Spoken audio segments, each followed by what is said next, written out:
running without pain. So let's get this straight. It's nice outside. We're not allowed at the gyms. You want to be active. You want to spend some time. You've been around your kids long enough.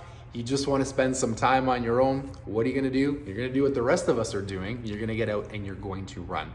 The challenge is running is or can be extremely hard on your body, can cause a lot of pain in your joints and your low back. And eventually, and unfortunately very quickly, sometimes you find yourself in so much pain that you're unable to continue, or you have to continue through pain. The purpose of this video is to give you a warm-up that you can do before you run and a cool down that you can do after you run to help prolong your ability to run. Hey guys, I'm Dr. Kresimir. I'm a chiropractor here in London, Ontario, Canada. I help people live extraordinary lives through chiropractic care.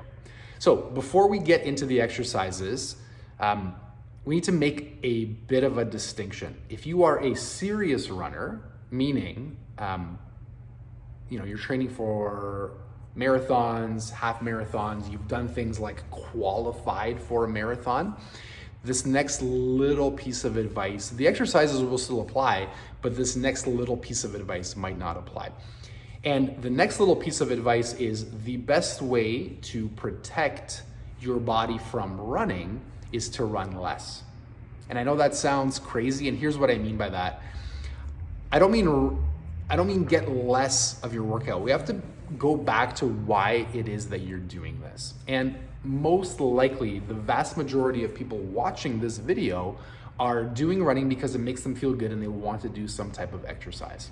And if that's true, if that's you, that's excellent. Even if you're a long distance runner, that's still true and excellent, but you need to run a lot is what I'm saying.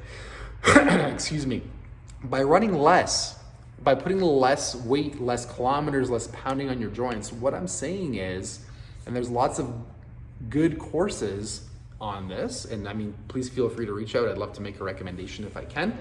But you want to run faster and you want to spend less time pounding your joints. Remember, most of you are more than likely, like I said, doing this to get fit, to move your body and to lose a little bit of weight.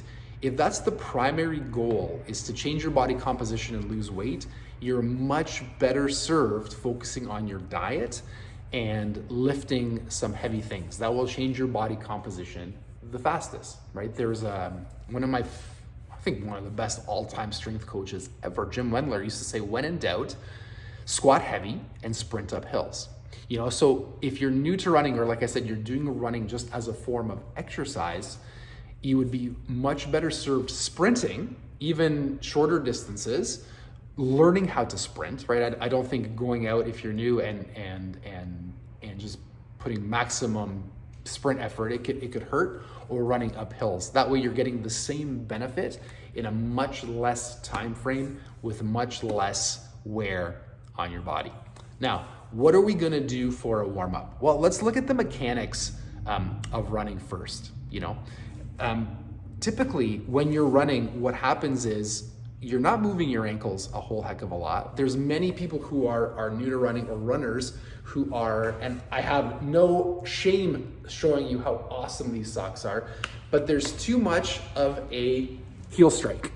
And what that means is when you're taking your contact, far too many of you are contacting with your heel instead of contacting with your midfoot. And what that does is it will limit your ankle mobility. So the first thing that you want to do as you're getting ready to run, oh, and by the way, before I show you an ankle or any more mobility stretches, going back to that concept of time, you would be much better served to spend an extra 5 to 10 minutes warming up, and like I said, sprinting or running up hills during the active workout, and 5 or 10 minutes cooling down to get your body ready for the next day, than spending the whole time running. Take it from somebody who has injured themselves many, many times and is still learning the lesson. Warm up and cool down are extremely important for longevity in your workout.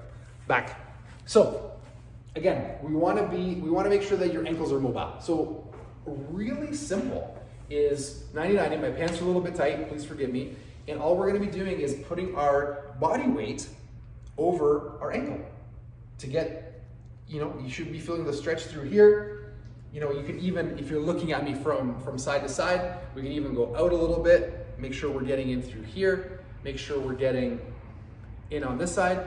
We want to accumulate 2 minutes on both ankles. Right? The next thing is we want to make sure that our hips are the things that are mobile. When we're running, again, there's a lot of, especially when you get tired, we crouch forward, we're really tightening up the hip flexor in through here. So before you run, much like before you squat, you want to make sure, again, your core is tight, it's braced through here, this is nice and tight, and all we're doing is opening up. You want to do 6 passes aside, so that would be 2, 3. It doesn't take me a long time, but by opening up my hips,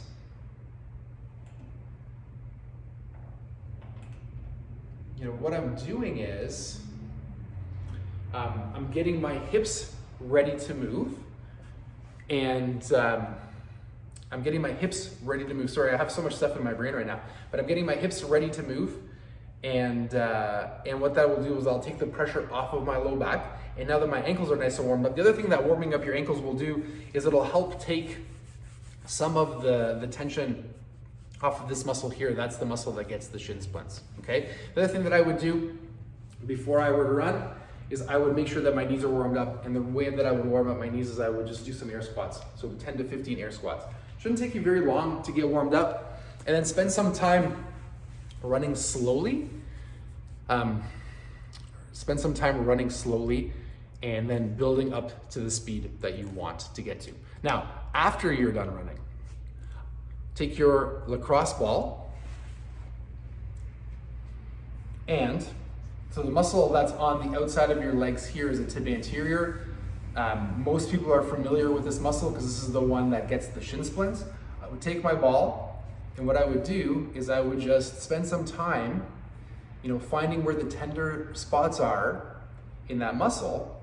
And then when I find the tender spots, what I would do is I would just rock my toes up and down to help that muscle slide underneath the ball. I would do it on both sides, and I would do it as many times as it would take to start to feel a little bit of relief in that muscle. Then I would work on the opposite side. So if these are my legs, that muscle is on the outside, but I would also spend some time on the inside where it gets really painful after running, finding all those tender spots. And again, doing the same thing with my foot, making sure I'm working out all of the tender spots in that side.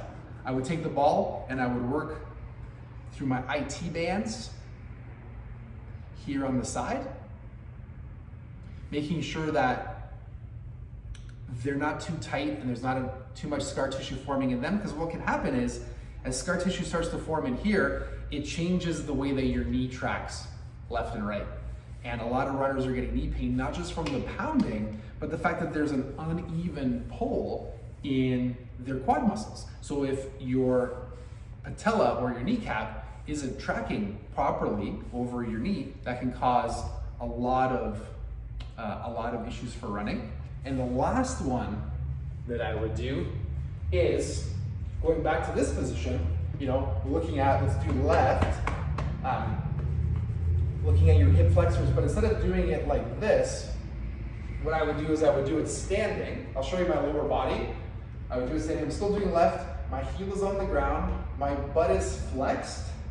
And then what I'm going to do, I'll show you from this position, I'm going to reach overhead, and the side that I'm stretching, I'm going to lean away from and then lean back. So if you're looking at me from the front, I'm working on my left one.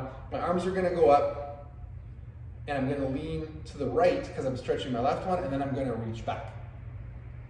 And I would hold that for at least 2 minutes aside, okay? Give all those a shot. Let me know if you have any questions specifically about the training around running and sprinting. Let me know your thoughts. I would love to help if I can. Have a great day. Enjoy your run, and I'll talk to you next time.